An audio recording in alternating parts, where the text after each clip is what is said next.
Okay, so once you have Photoshop ready, the first thing you have to do is make sure you have your photograph. Now, remember, you have to have 10 different pictures. The one we're going to use today is a very famous one you've all seen by Jill Friedman. These two fellas who just got in a fight. Now, let's say you're just working on your one photograph right now. So it should be in a folder on your desktop right here. Now go to Photoshop, create new. Now, the best thing to do for a magazine cover is not have it horizontal, but rather vertical.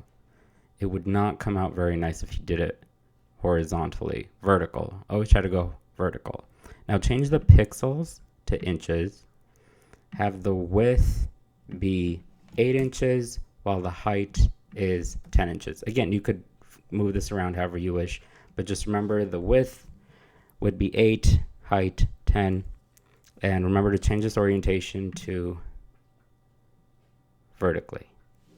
Resolution 72, that's just kind of the norm. 8-bit, everything could be here. Try to keep this white or black, whichever you feel would be best for you. I'm going to keep it white. Create. Now we have this. If it looks super small, change the percentage over here to something more suitable for you. I'm going to change from 100 to, let's try 300. That's too big, maybe about 250. Maybe smaller to 200. There you go. So what I could do is drag and drop.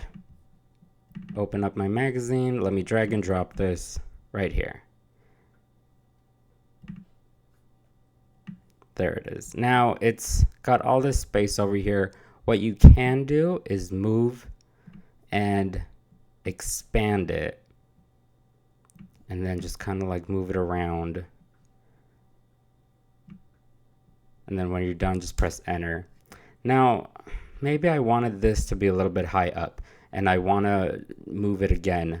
What you would do is press Command T. I think it's Control T if you're using MacBook. I mean, not MacBook if you're using Windows. So if you press Command T or Control T, you can move it again. So I want to leave some space at the top so I could throw the title in. Maybe a little lower, and there. So I press enter, it's all set in. Now I want to put a title. What should my title be? Let's call it Busted. Busted Magazine. I'm pressing the T for text. Let's call it Busted. Now it doesn't matter what it looks like because I'm going to change the font and color and everything right here. So to change it, remember it's supposed to be under T for text. Same you would do in Word. Command A, Control A to highlight everything.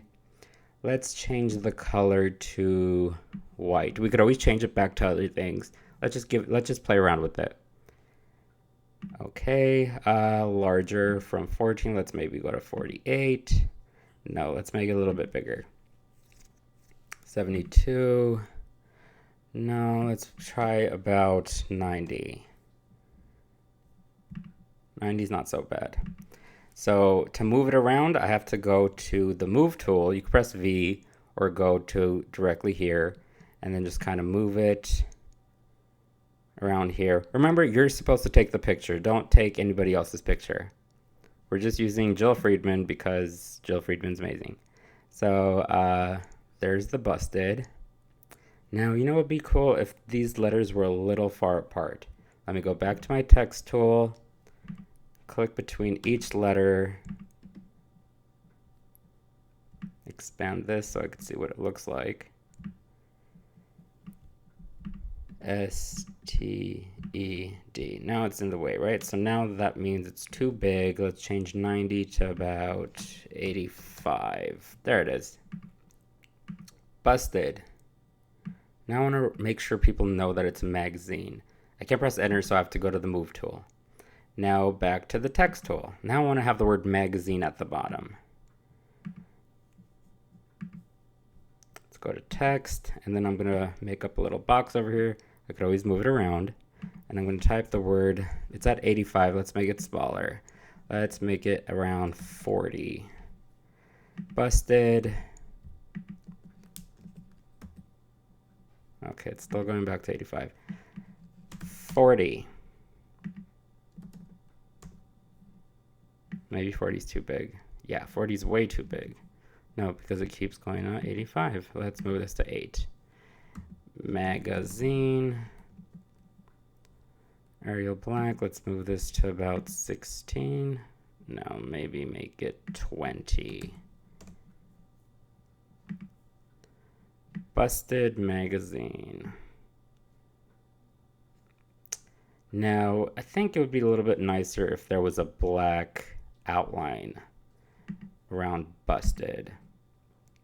Go to text, Command A, and then let's go to layer, layer style, stroke. Not green, let's make it black so it pops out. Now you could already see a little bit showing up. It's at 1. Let's make it 5. You could also make it incredibly bigger and make it 50, but that's a little ridiculous. Let's make it 5. And then let's do the same thing. Press OK. Do the exact same thing for magazine. Command A, layer, layer style, stroke. 5 is a little too large because the word is too small. Let's make it about 2. Okay. Done. Now we're done with this. So now we need to put a date. What date is it? It is text.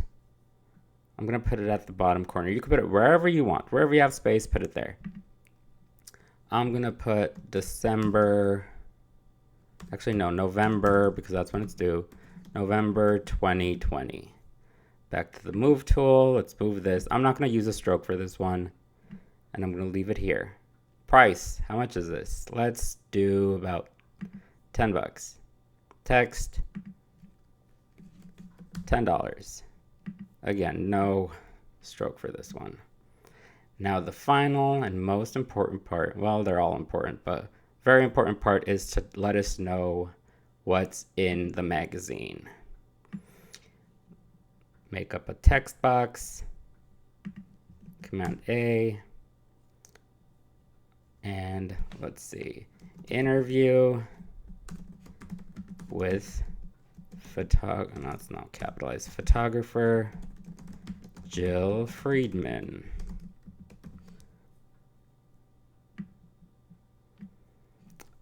Whom else? Robert Capa's work.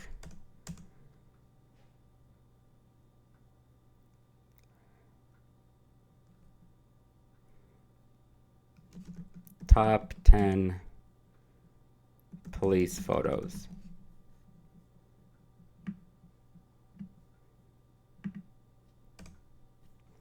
Move tool set already. Maybe I don't want it here. Maybe I want to move it over here. You could move it over here.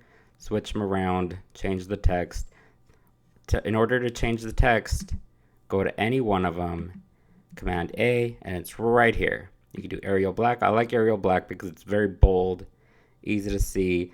Don't pick any font that's just too cartoony, too childish. This one's nice too. Central Gothic.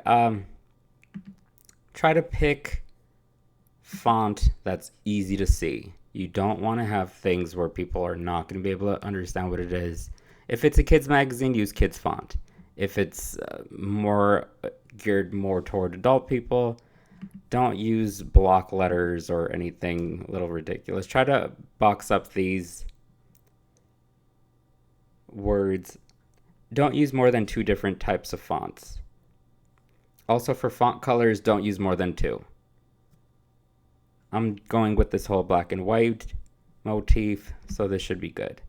Now, you're going to turn in 2 things for this one photograph. Screenshot this. If you don't know how to screenshot on a Mac, it's Command Option 4. No, wait, Command Option 3. I think it's 4. No, 3. One or the other. There it is. When I'm done with this screenshot, I need to save this picture. How do I save this picture? I have my proof that I used Photoshop to make this. File, export, export as.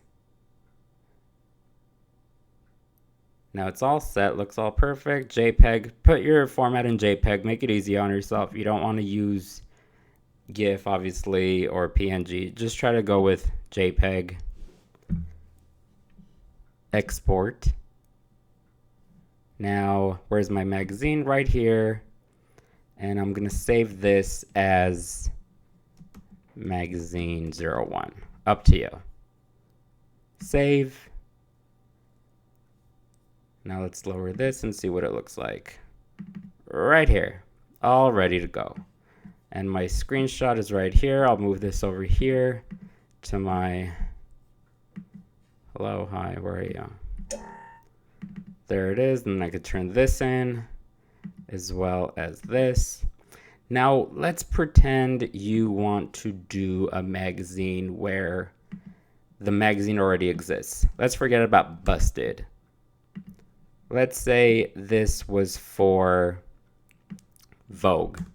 Obviously this would never be on Vogue, but let's pretend you want to use the Vogue logo. Go to google.com, click Vogue logo.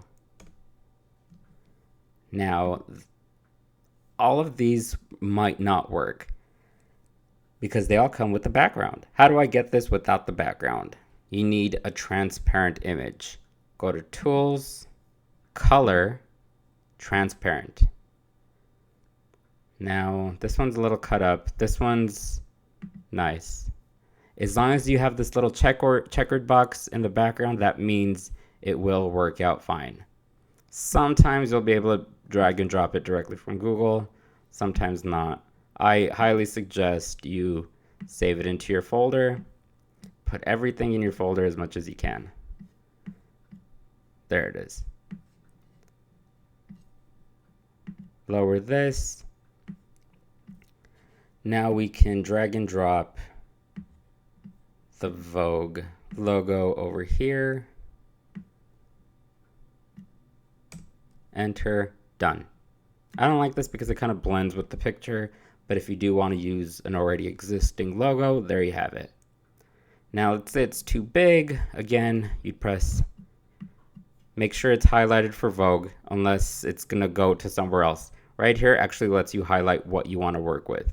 So if I click on the $10 one, it's gonna know I want to work on the $10 font. I want to work on the Vogue font. So I will go to Vogue. Now I could move the Vogue around. If I go directly to 10, it could also do it. But make sure you're looking at the highlights while you're working. So now I want to make this smaller. Again, Command T. I can lower it, make it smaller, less chunky. Right here. Enter. And same exact way to save. And that's all. Please email me if you have any questions anytime before the deadline of the assignment. Don't wait until the last hour, last 2 minutes of when the assignment is due to ask your questions. Turn in the assignments early as possible. So this way, just in case your internet dies, just in case your computer dies, just in case you die, all your work will officially be all ready for you and you can posthumously pass the class.